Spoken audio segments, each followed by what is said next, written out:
Hoy tenemos un programa muy especial que queremos dedicar. El mundo entero está de luto porque una persona que ha dejado una huella muy positiva en el mundo partió el día de ayer, y por eso hoy queremos hablar de ese legado tan especial que nos deja el Papa Francisco. Así que hoy vamos a tener diferentes intervenciones en el programa y esperamos que vos también nos puedas decir, ¿verdad?, qué cosas buenas te deja el Papa Francisco, más allá de pensar en una religión, sino es como alguien que tiene una fe que hace vibrar también a los demás, que nos hace seguir creyendo, que nos hace seguir confiando en un Dios vivo, que para él no hay nada imposible, ¿verdad? Y que como a través de su trabajo tan grande, ¿verdad?, deja una huella que va a permanecer para siempre. Así que bueno, muy felices de hacer este programa, de compartirlo el día de hoy y de pasarla todo bien. Yo soy Victoria Fuentes y por aquí Douglas Hernández. ¿Qué tal, Viquita? ¿Cómo estás? Muy ¿Cómo bien, estás? muy Volvemos después de una semana de vacaciones para muchos, de reflexión para muchos otros, ¿verdad? Incluso a los que estuvieron de vacaciones, yo estoy seguro que también fue una semana de muchísima reflexión. Y bueno, pues estos días también nos dejan estas noticias, ¿verdad? Precisamente el lunes, después del domingo de resurrección, despertamos nosotros con esta noticia, ¿verdad? Que para muchos, de hecho, cuando mi esposa me dijo que había fallecido el Papa Francisco, como que a mí me costó por un momento entenderlo o reaccionar, ¿verdad? Porque el domingo precisamente lo veíamos, ¿verdad? Donde él salía, saludaba a la gente que estaba ahí en la Piazza San Pietro, ¿verdad? De Roma, donde salía a saludar a toda la gente, incluso dio unas palabras, eso sí, mínimas, ¿verdad? Y uno decía, bueno, está bien, ¿verdad? Incluso tal vez uno esperaba noticias cuando él estaba internado, y que de hecho habían reportes de su salud y que estaba mal y todo. Ahora tal vez se veía un poco más estable, pero bueno, así son los designios de Dios, ¿verdad? Al final de cuentas. Y el lunes a las 7:35 de la mañana fue cuando ya se anunció la muerte del Papa Francisco. Sí, una lamentable noticia, definitivamente. Un Papa que vino a unir a muchísimas personas, ¿verdad? Fueran o no fueran católicos, yo creo que el Papa Francisco vino a quitar como esas divisiones que existían o que estaban por ahí.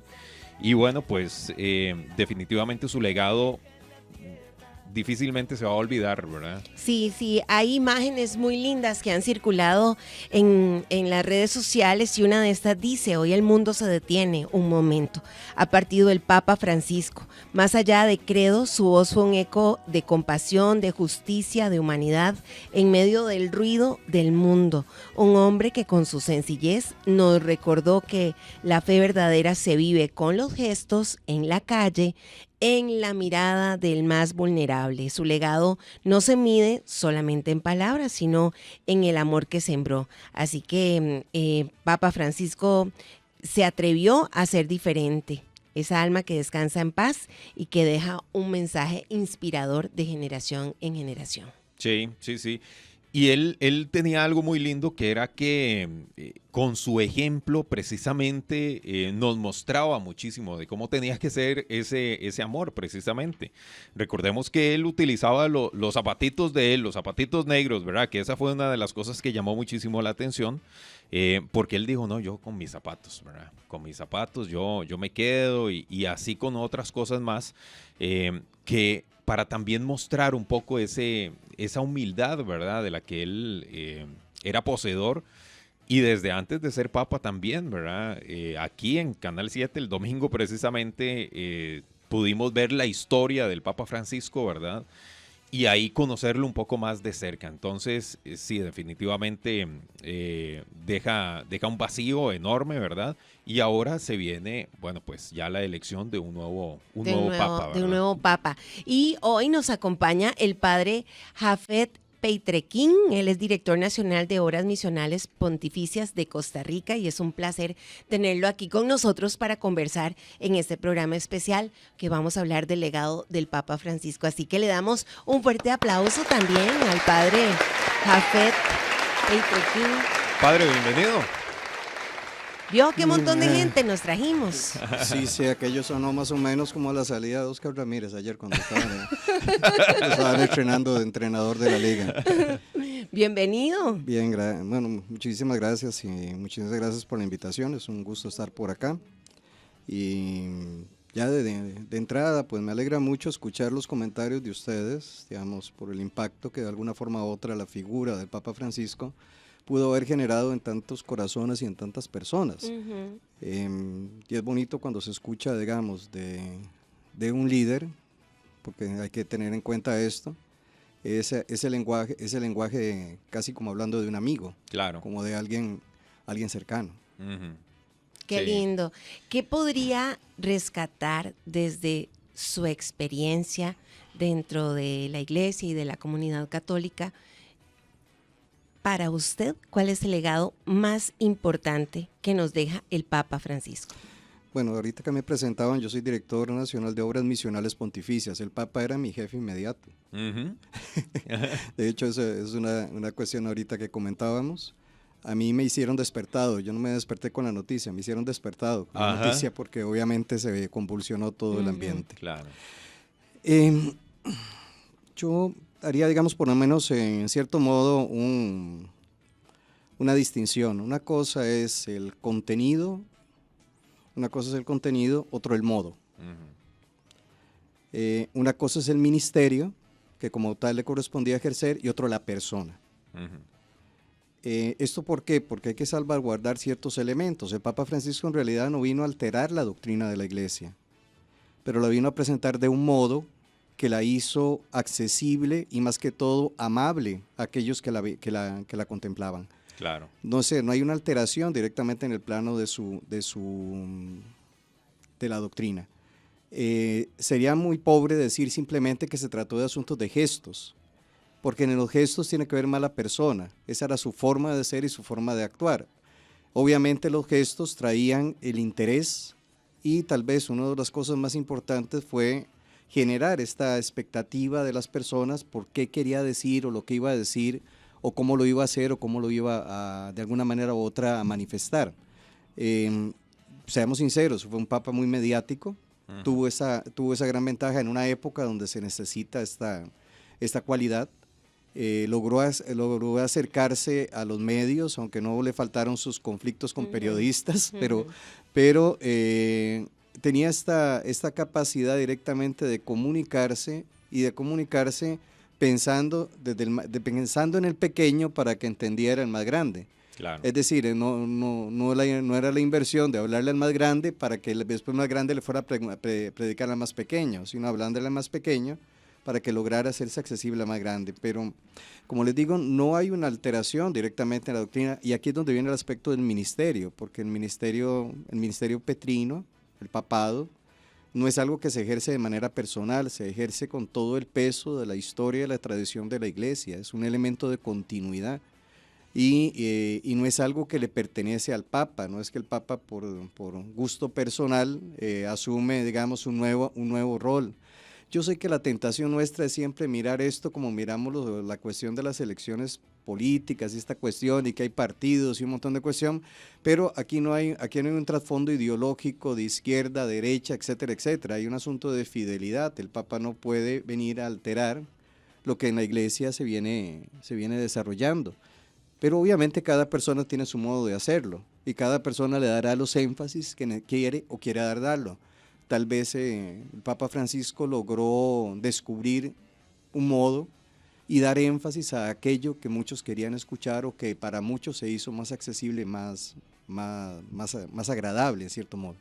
Claro, claro. Él llegó a unir incluso a muchísimos grupos o personas que de una o de otra forma se habían alejado de la iglesia o tal vez ni siquiera habían tenido contacto con la iglesia. Por su forma de ser, por su comunicación. Yo creo que él tenía una comunicación muy clara, pero sencilla a la vez. Logró congregar. La pregunta es ahora, ¿van a continuar esas personas? Sí. Porque el asunto de la evangelización no es que alguien se reúna con el Papa. es que la persona encuentre a la persona de Jesucristo y la siga. Claro. Entonces, ¿van a continuar? Porque esa pregunta le hacía yo un día de estos a una gente que me decía, luego yo, ¿pero qué? ¿Ustedes ya volvieron más a la vida de la fe? ¿Están viviendo una experiencia más cercana con Jesucristo? ¿Están entendiendo y viviendo más el gusto? No. Entonces, es decir, ese es el punto de enlace al que hay que preguntarse. Claro. O sea, ahora que haya conseguido, digamos, acercar a algunas personas que por diferentes razones estaban, digamos, al margen de muchas circunstancias, pues sí, claro que sí. Aunque sí he escuchado y a veces en esto a veces se abusan en ciertas cosas como ¿qué es el Papa que después de no sé cuántos miles de años logró reunirse con un patriarca? No, un momentito, Pablo VI se reunió con Atenágoras I y fue el primer Papa que abrió la dimensión del diálogo directamente interreligioso, el diálogo ecuménico. El Papa Juan Pablo II claro. Más de una vez se reunió con grandes líderes de todas las iglesias, inclusive fue el primer Papa en visitar la sinagoga de Roma, hizo grandes avances en el ámbito del diálogo interreligioso. El Papa Benedicto XVI era un hombre que continuamente estaba reunido con un grupo inmenso de personas que ni siquiera eran creyentes, fue el que más impulsó la Academia de Ciencias en el Vaticano. Era muy diplomático él, ¿verdad? Es que yo diría simplemente tenía su forma de ser, tenía un modo de ser. Pero cuando hablamos, digamos, por ejemplo, nosotros de la humildad del Papa Francisco, a muchos se les olvida que el Papa, digamos, por ejemplo, Benedicto XVI, la sotana se las hacía donde toda una vida se las había hecho. Era un papa que antes de ser, cuando era cardenal, tomaba café en los lugares más sencillos. Y una vez hay una anécdota curiosa de que junto con el hermano se fue para un restaurante donde ellos siempre comían y cuando se armó fue un alboroto de la prensa alrededor, ya se dio cuenta que no podía seguir haciéndolo. Claro. Al Papa Francisco sí se le señalaban muchas cosas, como por ejemplo el carrito que le regalaron inicialmente, que se lo regaló un párroco allá de Roma. Y todo el mundo, ay, ve qué dicha, pero ese carro no lo podía manejar en el centro de Roma. ¿Por qué? Porque las especificaciones, digamos, de control, digamos, del lugar, no permiten que carros carburados anden en Roma. O sea, ese carro lo podía manejar allá en las montañas, pero en Roma no lo podía. Entonces, a lo último dice, cambió por un carro así más pequeño, un carro pequeño, pero que con las especificidades para poder andarlo en el centro de Roma. Claro. Es decir, cada papa tiene sus cosas, cada papa tiene sus cualidades, sus elementos. Tal vez para nosotros latinoamericanos, pues obviamente de ahí era un papa que nos hablaba en nuestro idioma.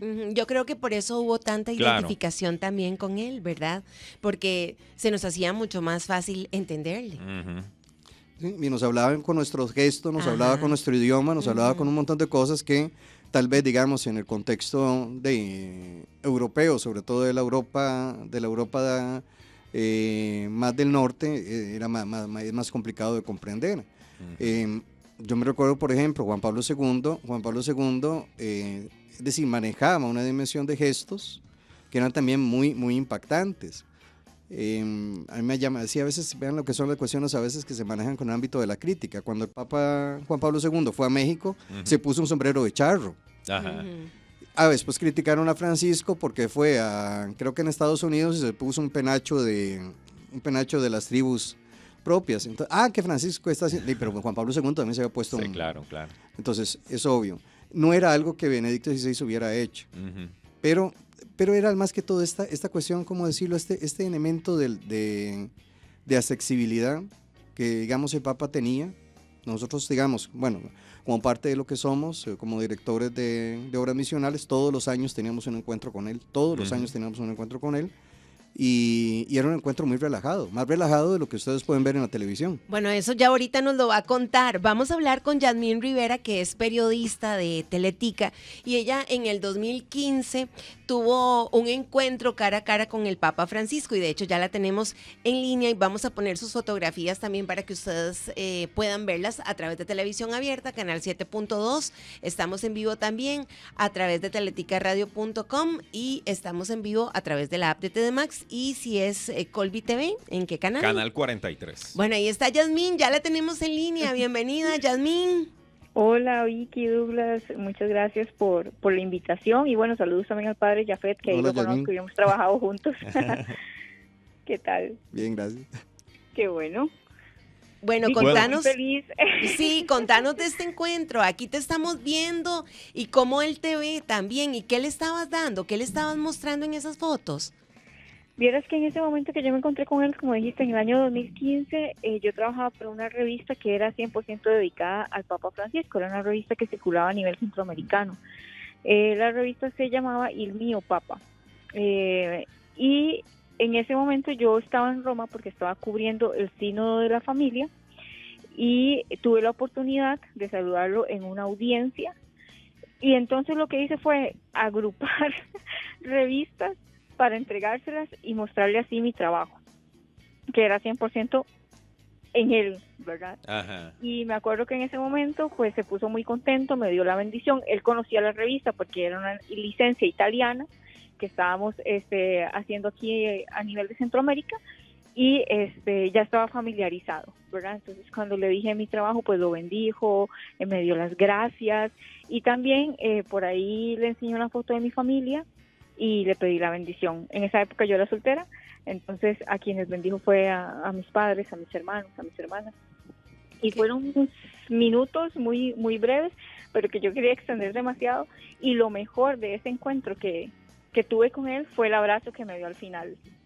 Y yo decía, yo quiero un abrazo del Papa, ¿verdad? Eso mismo que hablaban anteriormente. Él era una persona tan cercana, un Papa tan cercano, que además nos entendía perfectamente cómo hablábamos, que yo decía, me voy a atrever a pedirle un abrazo. Y yo le dije, Santo Padre, me regala un abrazo. Y yo no había terminado de decir la frase cuando él ya me estaba abrazando. Y fue, bueno, un momento maravilloso que todavía me acuerdo y me emociono. Y en aquel momento yo dije, este abrazo no es solo para mí, es para la gente que cree, para Costa Rica, para tantas personas que quieren también sentir cerca al Papa Francisco. Y 10 años después, yo puedo decir que siento vivo todavía ese abrazo que él me dio. Un abrazo con mis abuelitos, es lo que yo siempre he dicho cuando me preguntan cómo fue. Ay, qué lindo, Jazz.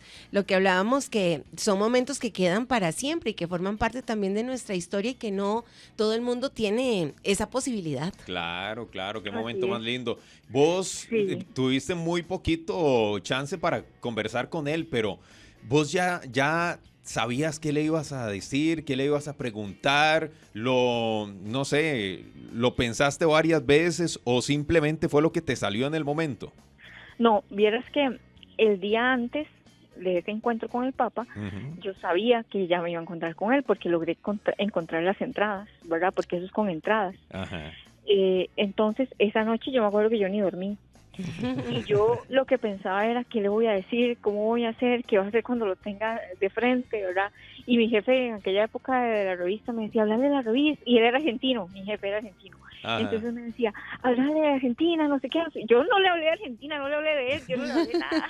Porque era tan poquito el tiempo que al final uno planea o dice, y al final cuando lo tiene ahí es como lo que el Espíritu Santo le ilumina, así lo sentí yo. Claro. Entonces fue como un diálogo muy corto en donde le dije, trabajo para esta revista, la bendijo, me acuerdo que hizo la bendición sobre la revista, sobre la foto de mi familia, y también al final me regaló un rosario que después le regalé a una hermana mía, Ujú. y ella la que lo conserva. Entonces es como eso, como que vos planeas, pero en el momento que lo tenés de frente es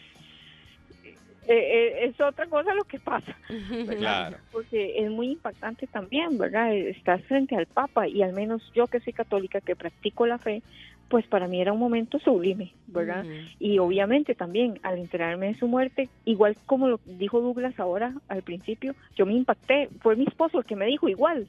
Yo me sentí identificada cuando vos lo contaste, porque mi esposo fue el que me dijo, se esperó a que yo terminara de desayunar, yo no había visto el teléfono, no había visto nada, y me dice, se murió el Papa, y yo me quedé como en una pieza en el comedor, o sea, yo no sé qué decir, qué hacer, porque es muy doloroso, y sobre todo porque el día anterior lo vi también dando la bendición Urbi et Orbi, y yo dije, pero ¿qué pasó? Si ya uno veía que estaba bien. Entonces fue muy impactante, duele, como católico duele, yo siento que hay como una orfandad de cierta forma, pero también por otro lado, todo lo que nos queda de él y ese legado es lo que a mí me hace sentirme feliz y agradecida de este gran Papa que tuvimos, y ahora orar para que también haya un gran Papa en la iglesia en los próximos años. Claro. Muy bien, Jazz, un abrazo para vos y para toda tu familia. Y gracias por Muchísimas compartir gracias. este momento que es para siempre, sin duda alguna. Completamente. Así es. Muchísimas gracias y un abrazo para ustedes. Gracias, Jazz. Gracias. Y quedamos justamente en esos momentos que pudo compartir con el Papa Francisco, siendo Papa, y cuando fue cardenal también, ¿verdad? Que lo veías una vez al año. Cada año tenemos un encuentro siempre con el Papa. Bueno, este año no sabemos cómo va a ser. Probablemente nos va a tocar estar durante el tiempo del cónclave porque al tiempo que va a iniciar nosotros tenemos la asamblea, todos los años tenemos una asamblea ordinaria de todos los directores del mundo y en esa asamblea es cuando teníamos el encuentro con el Papa. Así cada año, a excepción de los 2 años de pandemia que no tuvimos la reunión allá, entonces, pero sí siempre nos mandaba el mensaje propiamente dirigido a nosotros. Como directores. ¿Por qué sellan las habitaciones del Papa cada vez que fallece? Para evitar que los documentos salgan porque ya no tendrían ningún tipo de vigencia y no se genera algún tipo de morbo, algún tipo de información extraña. Es decir, una vez que el Papa muere, lo que queda como legado, por decirlo así, material, es lo que a nivel magisterial él nos ofreció. Ya fuera de eso, no, es decir, no debe interesar nada, digamos, de más que el Papa haya escrito notas personales y un montón de cuestiones así, porque esto ya no pertenece directamente a su magisterio. Su magisterio está mientras esté en vida. Una vez que termina, entonces lo que hace es sellar para evitar que se pierdan, que haya documentos o que se genere algún tipo de circunstancia. Claro. Ahora, ¿estas habitaciones son ocupadas una vez que se ha nombrado el nuevo Papa? ¿O estas habitaciones las utilizan para otra cosa? ¿Quedan selladas o qué es Bueno, lo que pasa? ahorita no sabemos, porque digamos, el Papa no estaba viviendo en el Palacio Apostólico, él estaba viviendo en la Casa Santa Marta. Entonces el nuevo Papa, no sabemos si va a decidir regresar otra vez a las habitaciones propias del Palacio Apostólico o va a seguir la tradición de vivir en Santa Marta o va a querer ir a vivir no sé a dónde, pero él puede decidir dónde quiere ir a vivir. Pero en el caso, digamos, del Papa Francisco, las habitaciones se sellan de manera simbólica, se sella la habitación del Palacio Apostólico para que sea, digamos, abierta una vez que se elija por un elemento de tradición, y se cerró también la habitación propiamente de Santa Marta mientras está el cónclave, hasta que haya elección del nuevo Papa. Ya el nuevo Papa decidirá si esos documentos o esos apuntes que el Papa Francisco elaboró se publican o no se publican, o si se utilizan o no se utilizan. Se comparten. Sí, digamos, o él los utiliza, por ejemplo, o los usa como base, digamos, para un ámbito de transición. Ok, el próximo sábado será la ceremonia El funeral, sí, propiamente. del funeral. Y ya, digamos, ya depositarán sus restos en la Basílica de Santa María la Mayor, que es parte de su petición. Como esta petición, por ejemplo, donde podemos ver el cuerpo total de él, ¿verdad?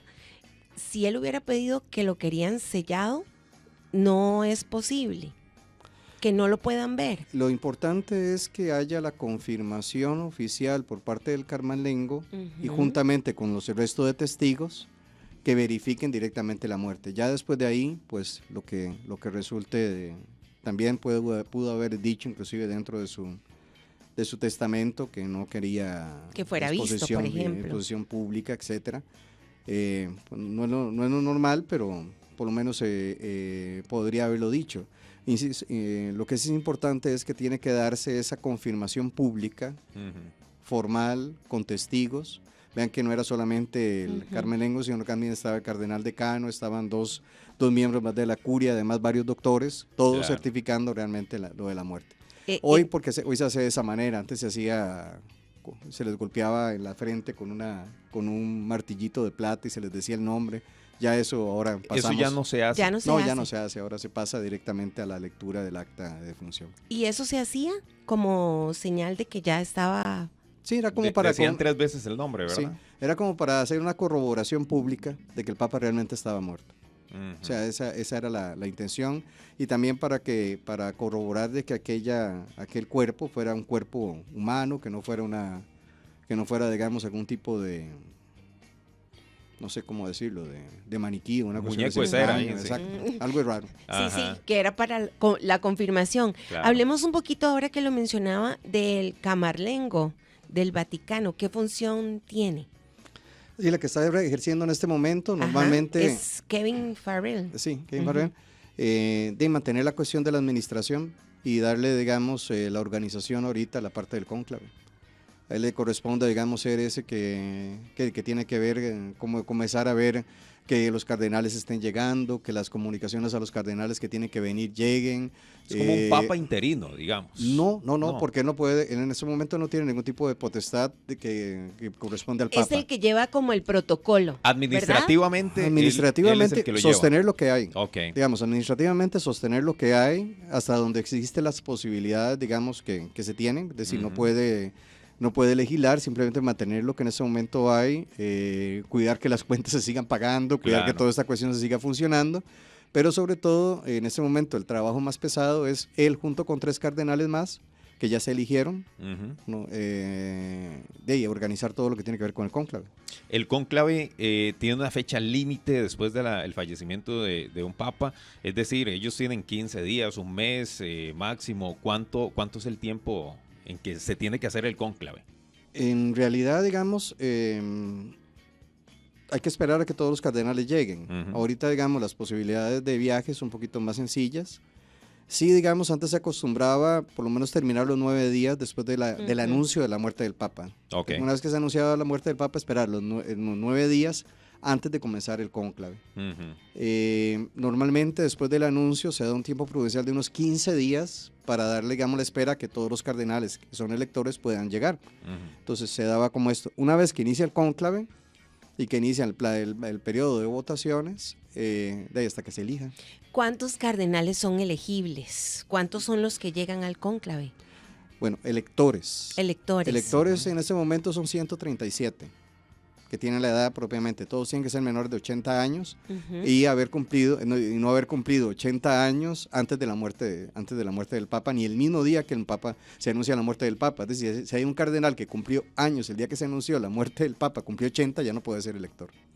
Okay. Porque elegibles son todos los hombres mayores de 35 años católicos que tengan algún tipo de estudio teológico y que porque esos son los que son elegibles. O sea, a mí me da mucha risa ahora que se ven, digamos, en las noticias y toda esta cuestión, que haciendo la lista de los papables, qué tales, y solo ponen cardenales. ¿Sí? Pero hay que recordar que todos los obispos también podrían ser nombrados cardenales. Todo presbítero podría ser nombrado, papa. Qué interesante eso, porque, sí. Por ejemplo, yo no lo sabía. No, yo tampoco. Yo tenía la idea, y precisamente porque usted lo dice, normalmente los que vemos son cardenales que se ponen ahí. Porque ha sido, digamos, en los últimos años, bastantes, se ha acostumbrado a que se elija dentro del mismo colegio cardenalicio. Pero en realidad todo hombre bautizado, católico, mayor de 35 años, soltero, podría ser elegido papa. Ahora, tendría que ordenarlo, hacerlo obispo, claro, porque tiene que ser obispo. O sea, eso sí, pero digamos, en tanto que sea soltero, tenga 35 años y sea mayor de 35 años y tenga algún tipo de estudio teológico, digamos, podría perfectamente ser elegible. Obviamente no creo que vaya a pasar, pero por lo menos de la posibilidad existe. La posibilidad existe. Entonces, o sea, no hay nada que lo evite, digamos. Por decirlo así, la elección del Papa no está restringida al colegio cardenalicio, es lo que podemos decir. Que digamos, que sea algo que se viene aplicando, pues sí, pero no necesariamente. Podría ser un obispo, no necesariamente cardenal, al que se le eligiera Papa. Ahora, ¿cómo van saliendo esos nombres? Es decir, se reúnen en la Capilla Sixtina para el cónclave y alguien puede proponer un nombre. En realidad no. Ese no es el procedimiento, no es el procedimiento. Normalmente se va directamente al voto secreto y ahí comienzan las rondas. Okay. Ahí van comenzando las rondas. Un tiempo prudencial para que lleguen todos los cardenales, eso sí. Eso sí, hasta que estén todos los cardenales se inicia el cónclave. ¿Que son cuántos? 137. ¿Y si alguno por alguna razón no puede llegar? Hay diferentes mecanismos, por ejemplo, si es por enfermedad, etcétera. Hay diferentes mecanismos para poder obtener el voto por parte de él. Ujú. Ya hoy por hoy, digamos, se estipulan, ya con Juan Pablo II se había dado una reforma, posteriormente con Benedicto XVI se hizo otra y ya para precisamente contemplar estas posibilidades. Incluso si un cardenal se enferma durante el tiempo que está el cónclave y tiene que quedarse en la habitación, se nombran 3 cardenales que van a ir a recoger el voto junto con 2 testigos más al momento de recoger y lo echan en una urna y ya se lleva a la sala principal. Entonces, todo esto, digamos, ya hoy, por dicha, ya se maneja de una manera más sencilla. Antes obviamente era más complejo, cuando la cuestión de transportes o la cuestión tecnológica, eso sí, tecnología no se puede usar absolutamente nada. Nada, ni para el conteo, ni siquiera para el registro. Todo queda de manera manual. Todo es manual. Sabemos que si hay humo blanco es porque ya tenemos papa y si hay humo negro es porque todavía no está escogido, pero ¿qué quiere decir esto? ¿Que no llega a una cantidad de votos que ya se tiene establecida o cómo funciona? Para que se elija el Papa tiene que haber 2/3 de la cantidad total de electores a favor. Entonces, hasta que no se llegan los 2/3 no se puede dar la elección. Y esos 2/3, digamos, por lo general, a excepción del primer día que solamente hay una votación, el resto de los días hay 4 votaciones, 2 en la mañana y 2 en la tarde. Sí se va haciendo hasta que se nombren. Entonces se vota 2 veces en la mañana y luego se vota 2 veces en la tarde. Ahora, si se elige ya en la mañana no hay ningún problema. O sea, eso sí, solo se va haciendo necesario. Y cada más o menos 7 escrutinios se detiene un día. Entonces se detiene un día, luego se reanudan 7 escrutinios y se vuelven a detener. Esto creo que es por 28 escrutinios. Una vez que se completan los 28 escrutinios y si no se ha elegido, entonces de los 2 más votados, se siguen las votaciones, pero solamente con esos 2 más votados. ¿Ha sucedido esto de que no escogen papa y llegan a los 28 escrutinios? Nosotros no saben porque todo eso queda en resguardo directamente pontificio. Todo Exacto, eso queda es como secreto. Claro. ¿Cómo fue el procedimiento? Al final, ¿cómo se llegó? Pues uno puede ir calculando por los días. Claro, por los días. O sea, digamos, el periodo más largo, eso se hizo porque, bueno, hubo un periodo de casi 3 años y medio, ¿verdad? Que se estuvo en elección papal. En los últimos, pues hemos estado menos, han sido 5 días, más o menos, a los 5 o 6 días ya se ha tenido, digamos, el nombramiento del Papa. Son mecanismos que simplemente se estipulan, bueno, previendo directamente lo normal, pero sí, digamos, esta cuestión de a lo último dejar solamente 2 es importante. Y aún así, cuando se quedan esos 2, hay errores que salen ahí a veces en la prensa que digo yo, por Dios, pero ¿por qué un dicto? No es que va a ganar por mayoría absoluta, no, va a necesitar siempre los 2/3. Aunque queden solo 2, así nada más lo que se dice es que quedan 2 nombres, pero ahora tienen que quedar 2/3 de esos 2 nombres. Digamos, tiene que quedar 2/3, tienen que ganar para que quede elegido. Claro. Vamos a conversar en este momento que lo tenemos en línea con Álvaro Solano, que él también nos cuenta ese momento en que estuvo cara a cara con el Papa Francisco. Así que Álvaro, qué lindo tenerte aquí en Todo Bien. Y ya casi vamos a poner las fotos para que ustedes también las puedan ver. Así que bienvenido, ¿qué tal? ¿Cómo estás? Hola Vicky, Douglas, qué gusto poder compartir con ustedes nuevamente en este espacio, ¿verdad? Y bueno, feliz de la oportunidad de poder compartir con toda la gente que nos escucha esta experiencia que tuvimos en algún momento, ¿verdad? ¿Esto en qué año fue? Esto fue en el año 2021. Esta oportunidad, Vicky, se me da a mí porque fue cuando se da la develación del mosaico de la Virgen de los Ángeles en Jardines Vaticano. Entonces, bueno, yo tengo la oportunidad de ser invitado en aquel entonces por la Embajada de Costa Rica en la Santa Sede para poder interpretar una composición mía, La Virgen de los Ángeles, ¿verdad? En el momento de la develación. Entonces, bueno, fue un momento muy especial, un momento muy solemne, ¿verdad? De muchísima bendición. Y aunque este es un evento, siempre me gusta aclarar, un evento más político, digámoslo de alguna forma, ¿verdad? Donde participaban algunas personalidades de Vaticano y bueno, y personas, peregrinos que fueron en aquel momento a la develación. Posterior a ese día, pues tuvimos la oportunidad de compartir en la audiencia papal con su santidad y pues poder tener la bendición de abrazar, darle la mano y recibir su bendición de sus propias manos. Entonces creo que fue algo muy lindo y que yo llevaré en mi corazón por siempre, ¿verdad? Vemos que le entregaste algo. ¿Qué fue lo que le entregaste?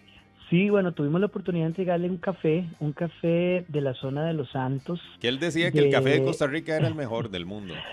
Sí, y justo, bueno, ahí en esa oportunidad habíamos varios compañeros, en este caso también estaba don Jason Granados, que es el actual ahora embajador de Costa Rica en Paraguay, y le entregamos estos cafés, ¿verdad? Y él dice con mucha algarabía, ¿verdad?, que el café de Costa Rica es el mejor del mundo. Entonces, yo traía uno que me habían dado justo unos amigos de la zona de Los Santos, y se le hace entrega este café, y pues él lo agradece mucho, definitivamente. Qué bonito. ¿Tuviste la oportunidad de cantar la canción que le dedicaste a la Virgen de los Ángeles en ese momento, o no? Ahí simplemente fue una invitación más diplomática, como vos decís. Sí, correcto, digamos, la oportunidad o el momento en el que yo tuve la oportunidad de saludarlo, ¿verdad? Uh-huh. Y de escuchar su palabra, ¿verdad? Y su mensaje fue en la audiencia que se realiza, ¿verdad? Claro. Y pues tener este momento ya más personal con él. El momento en el que yo canto, pues fue en otro momento, realmente era un momento más político, ¿verdad? Era la develación del mosaico, y bueno, su santidad pues no estaba en ese momento, ¿verdad? Uh-huh. Ya en otra oportunidad, yo creo que el Papa sí me oyó cantar alguna vez,